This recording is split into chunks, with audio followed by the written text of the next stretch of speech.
Sveiki, brīnumdari! Atkal tiekamies nodarbībā.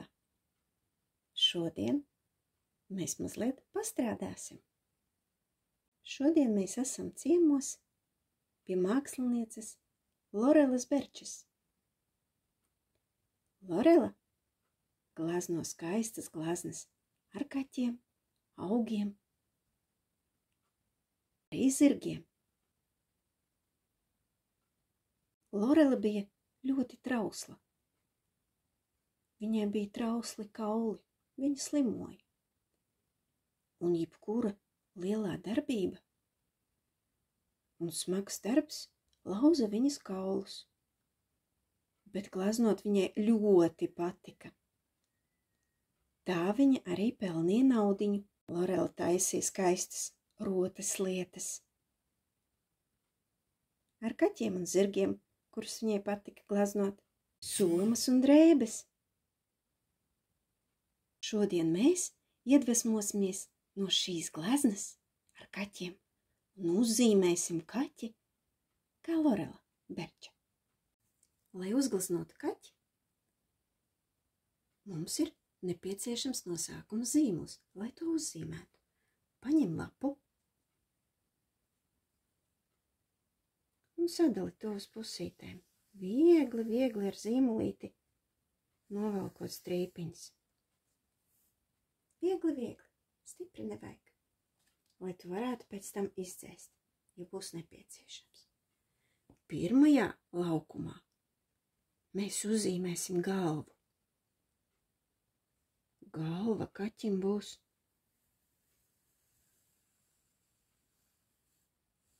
šāda. Pamēģini arī tu uzzīmēt. Ja tu nevari paspēt, nospied pauzi.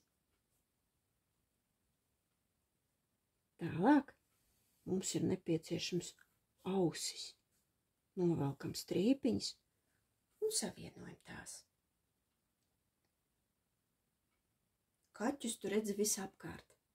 Dažam tie ir arī mājās. Lorelai arī ļoti patika kaķi, bet mājās viņai to nebija. Viņai patika dzīvnieki, arī zirgi. Lai zīmētu tālāk, mums ir jāatrod viduceļš. Vidū mēs novelkam strīpu degunam, lai pietiktu vieta arī mutei. Un novelkam deguna līnijas. Redzi, viņas beidzas apmēram vienādi. Un tagad mums ir nepieciešams acis. Lai uzzīmētu acis, ir jānovelk pusaplīts. Un apakšā tāpat.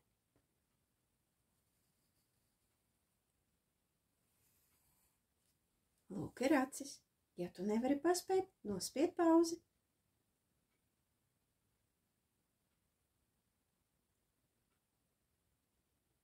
Galva mums ir gatava. Mums ir atlicis uzzīmēt ķermeni, jo tālāk mēs darbosimies ar krītiņiem.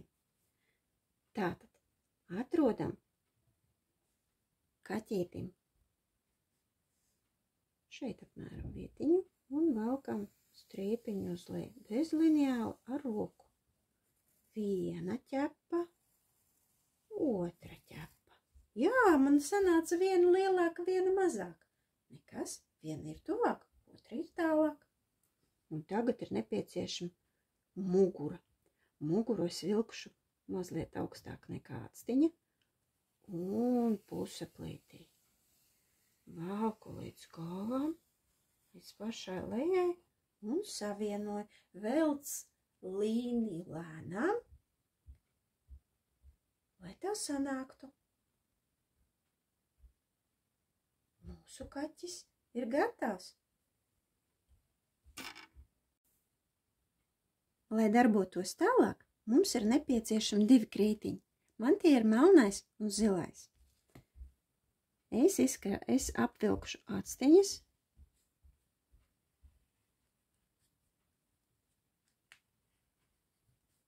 Un uzzīmēšu arī viducīti.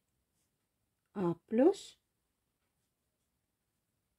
un līnijas kā kaķiem. Atkal aplītis un līnija. Kas ir vēl nepieciešams kaķītim? Muti un ūsas.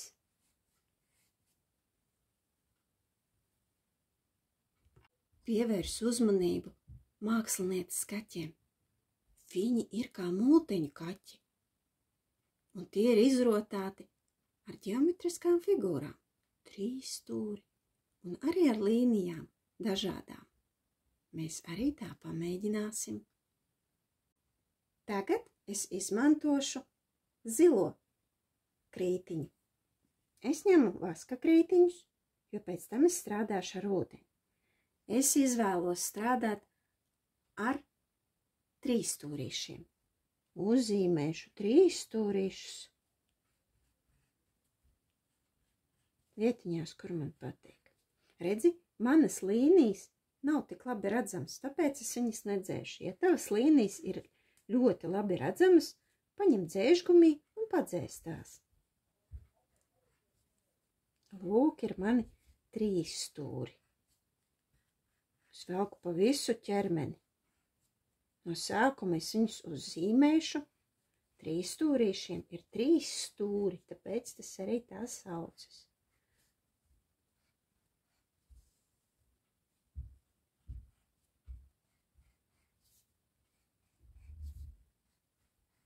Nu, lūk, gandrīz jau mans kaķis būs izrotāts.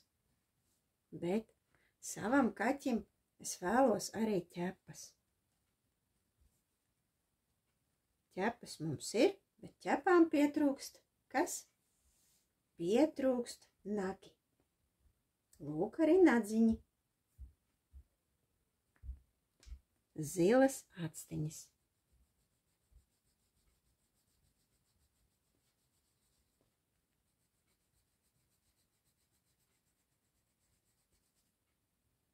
Ļoti labi.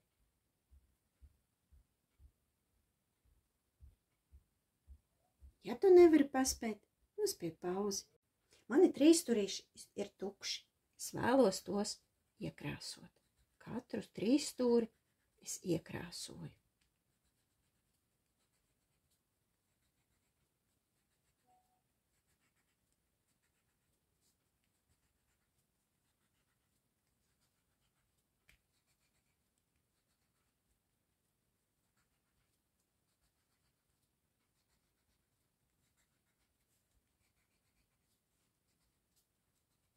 Nu, lūk, gandrīz visas 3 stūrīši man ir izkrāsoti, un mans kaķis ir gandrīz gatavs. Bet tagad, brīnumdari, mēs darbosimies ar īpašajām krāsām. Tev būs nepieciešams ūdens, ota un krepapīrs. Es izvēlējos 3 krāsas – sarkano, dzelteno un oranžo. Izgriezu šādus te gabalus.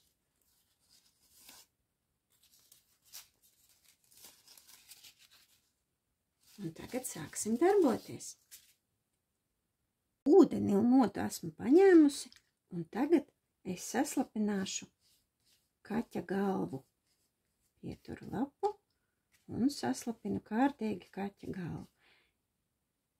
Saslapināju. Es vēlos, lai galva būtu dzeltena, uzliekot krepapīra lapu, es to atkal samitrinu, lai tā piespiestos kārtīgi. Velc ar otu vienā virzienā, vai no otrā. Nedari šādi, jo savādāk tavs krepapīrs saplīsies. Lūk, nākamo galvā es paņemšu oranžo lapiņu un arī vēl klāt. Es lieku vienu uz otras, lai man nepaliktu šķirbas baltas.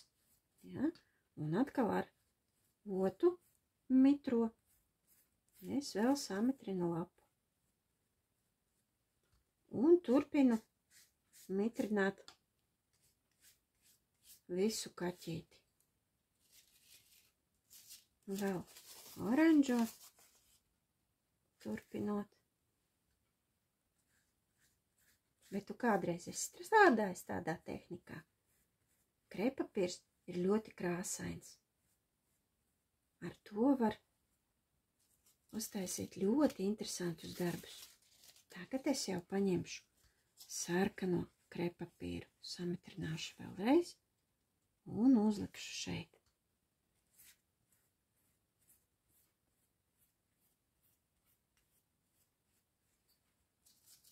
Ņemu nākamo, atkal samitrinu no sākuma, un tad uzlieku virsū, un atkal samitrinu. Cik labi pieguļ klāt. Tev nekas ar to nav jādara, tikai saslapini un pieliec klāt. Nebaidies, ka viņš iet nost. Neaiztiec to. Ļauj viņam darboties. Turpini tā, līdz tavs papīrs ir pilnībā aizsegts ar krepapīru. Lūk, mans kaķis ir viss aizpildīts ar krepapīru. Ko tagad es izdarīšu? Es paņemšu krāsaino papīru vai nu foamirānu, tas ir gumijas papīrs, un izgriezīšu asti. Ir šāds zelta papīrs, es ņemu un uzzīmēšu asti, kādu es vēlos. Man būs parasta astīte. Es izgriežu to. Aste ir gatava. Nolieku to malā un ņemu kaķi. Kaķis vēl ir mitrs. Es paņemu parasto balto lapu, uzlieku virsū un kārtīgi piespiežu klāt. Paglāstu, kā ar guldekli, bet ar roku. Vairākas reizes, kārtīgi.